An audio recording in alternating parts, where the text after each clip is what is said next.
दोस्तों, भारत के उत्तरी क्षेत्रों से आने वाली हवाओं ने मध्य भारत तक के कई हिस्सों और पूर्वी भारत के कुछ भागों तक तापमान को नीचे किया है। और अभी ये हवाएं जारी हैं। अनुमान यह है कि अगले 2 दिनों तक इन हवाओं का प्रभाव इसी तरह से बना रहेगा। हालांकि ठंडक धीरे धीरे इन हवाओं में कम होती जाएगी, लेकिन दिल्ली एनसीआर सहित उत्तर भारत के कई राज्यों में, पंजाब में, राजस्थान, हरियाणा, दिल्ली, उत्तर प्रदेश, इन सभी भागों में तापमान को काफ़ी नीचे ले आने में बहुत अहम रोल प्ले किया है। और ये पहाड़ों पर हुई बर्फबारी के बाद का ही परिणाम है कि जब हवाएं इधर से आ रही हैं तो उनमें ठंडक है, दिन का तापमान भी गिर रहा है और रात का तापमान भी नीचे गया है। इस बीच उत्तर भारत के कई हिस्सों पर इस समय बादल हैं। गुजरात के कच्छ से लेकर के पश्चिमी उत्तर प्रदेश और इधर पंजाब के दक्षिणी भागों तक ये बादलों की लड़ी यहाँ पर है।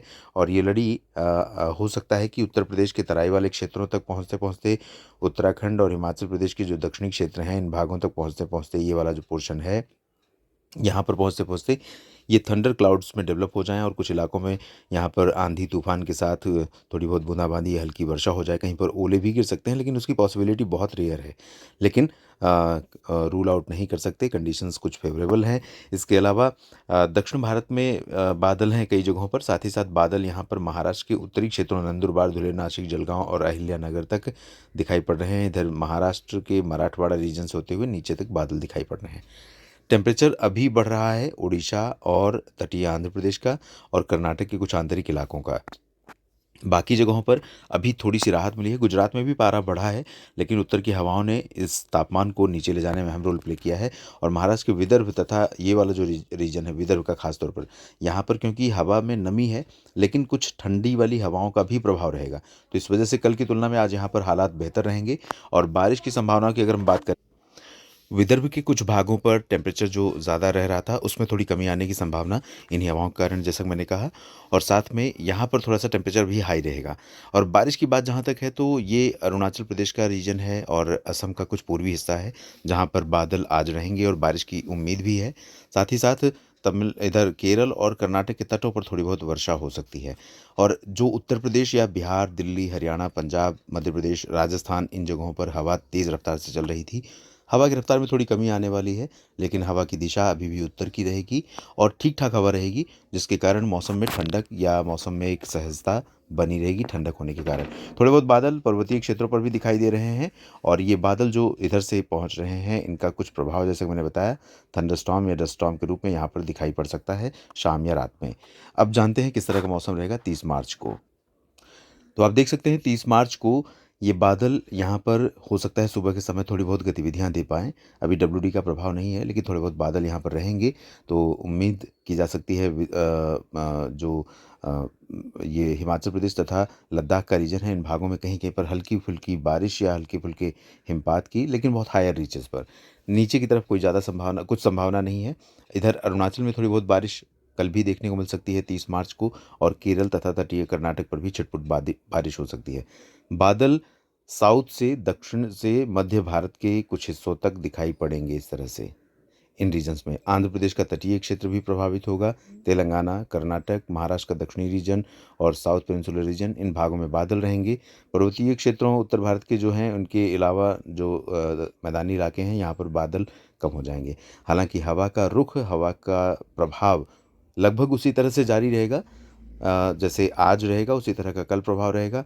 तो पंजाब, हरियाणा, दिल्ली से लेकर गुजरात के कच्छ और सौराष्ट्र तथा मध्य प्रदेश के अधिकांश इलाकों पर, उत्तर प्रदेश के लगभग सभी जगहों पर, बिहार और झारखंड, पश्चिम बंगाल के कुछ भागों में, उत्तरी छत्तीसगढ़ और उड़ीसा के भी नॉर्दर्न पोर्शन में उत्तर की हवाओं का प्रभाव होने के कारण टेम्परेचर से थोड़ी राहत मिली है।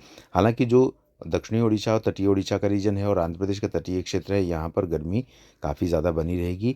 महाराष्ट्र के विदर्भ में भी मौसम फिर से गर्म हो जाएगा। कल टेम्परेचर बढ़ने की संभावना है। आज जो कुछ कम होगा, कल बढ़ सकता है। बाकी और कोई चेंज 30 मार्च को फिलहाल नहीं दिखाई पड़ेगा। और यहाँ पर एक सर्कुलेशन बनने वाला है जल्दी ही, और सर्कुलेशन जब फॉर्म हो जाएगा तो उस दौरान उसका प्रभाव कहीं न कहीं भारत के लैंड रीजन पर दिखाई पड़ेगा और कई राज्यों पर बादल बनेंगे, बादल बढ़ेंगे, बरसात की संभावनाएँ बनेंगी। अनुमान ये है कि अप्रैल का पहला सप्ताह काफ़ी बारिश वाला होने जा रहा है।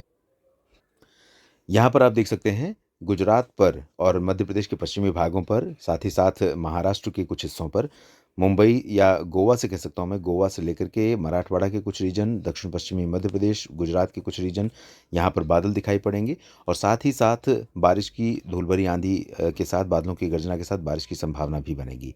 बारिश यहाँ दक्षिण भारत में तमिलनाडु के तटों और दक्षिणी आंध्र प्रदेश के तटों तथा पुदुचेरी से होते हुए शुरू हो सकती है। साथ ही केरल और कर्नाटक के तटों पर भी बरसात में बढ़ोतरी होने की संभावना बन सकती है। पूर्वोत्तर में बारिश बहुत कम रहेगी, सिर्फ अरुणाचल के सीमित जगहों पर संभावना है, बाकी जगहों पर क्लियर और ड्राई वेदर रहेगा। और ये जो बादल आपको नज़र आ रहे हैं, ये बादल बारिश वाले बादल बढ़ने वाले हैं। तो साउथ से बढ़ने शुरू होंगे इस तरह से, और मध्य प्रदेश में, महाराष्ट्र में बादलों का प्रभाव दिखाई पड़ेगा, गुजरात में दिखाई पड़ेगा, और उसके बाद धीरे धीरे ये बादल कई राज्यों को प्रभावित करेंगे। इस तरह से उत्तर की हवा कम होगी और बादल बनेंगे कई जगहों पर। इस तरह से आने वाले समय में बरसात की संभावनाएं बनेंगी। तो दोस्तों, अगर आपकी फसलें तैयार हो रही हैं तो देरी बिल्कुल ना करें, कोई और काम टाल सकते हैं, इस काम को मत टालिए। जितनी जल्दी हो सके कटाई और मड़ाई करिए ताकि फसलें सुरक्षित जगहों पर पहुंच पाएँ।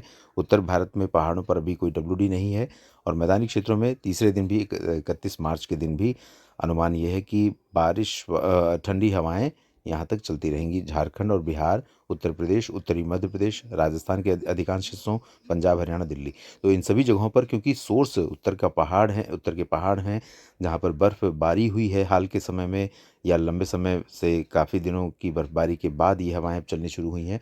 तो इनमें ठंडक सुबह और रात के समय बनी रहेगी। दिन में भी ये हवाएं टेम्परेचर को, तापमान को थोड़ा सा नियंत्रण में रखेंगी, जिसकी वजह से हीट वेव का प्रकोप इन जगहों पर अभी फ़िलहाल नहीं शुरू होगा। इस बुलेटिन में भी इतना ही। आप बने रहिएगा लगातार मौसम तक चैनल और न्यूज़ मीडिया मंच पर। धन्यवाद।